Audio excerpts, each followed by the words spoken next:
Dear friends, very very happy morning friends. இன்றைக்கி பார்க்க போகிற வீடு என்னன்னு கேட்டிங்கனாக்கா, இந்த பார்த்தீங்கன்னா கஸ்டர்ட் ஆப்பிள் நண்பர்களே. எங்கள் வீட்டு வாசலில் 3 பழமரங்கள் இருக்குது நண்பர்களே. அதாவது கஸ்டர்ட் ஆப்பிள் இருக்குது, இந்த இருக்குது கஸ்டர்ட் ஆப்பிள், அது வந்து அருநெல்லி நண்பர்களே, அங்கே இருக்குது அருநெல்லி, அது இடையில கருவேப்பிலை நண்பர்களே.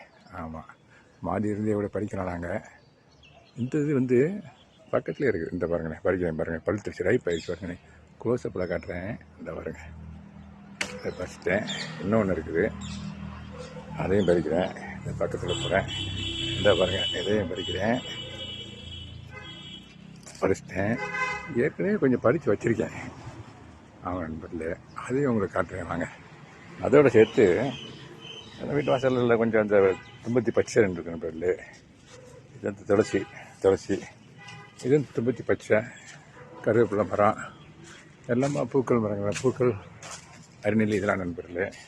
வாங்க சீக்கிரம் போய் அந்த இதை காட்டுறேன் உங்களுக்கு. ஏற்கனவே பறித்து வச்சுருந்தேன் பார்த்தீங்களா, அந்த கஸ்டர்ட் ஆப்பிள், சீத்தாப்பழம், அதையும் காட்டுறேன் உங்களுக்கு. காட்டிட்டு அப்படியே தேங்காய் 2 தேங்காயும் பறித்தேன். நெத்தாக இருந்துச்சு ஆல்ரெடி.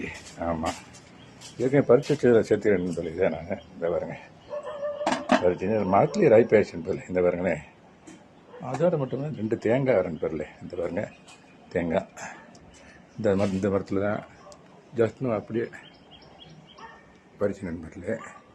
இந்த மரத்து காய் நல்லா பெருசாக இருக்கும். அந்த மரத்து காய் கொஞ்சம் இதோட சைஸ் ஆஃப் சைஸ் தான் இருக்கும். ஏற்கனவே உங்கள் ஒரு வீடியோவில் சொல்லியிருக்கேன், பல வீடியோவில். விதைய நேர்த்தி பண்ணும்போது நல்ல பெரிய காயாக பொறுத்து பிளான்டேஷன் பண்ணணும். அதில் தான் நண்பர்களே காய் சைஸ் வரும். ஓகே நண்பர்களே, இதெல்லாம் கூட ஷேர் பண்ண ரொம்ப சந்தோஷம். தேங்க்யூ வெரி மச் ஃபார் வாட்சிங். Have a nice day. Thank you so much.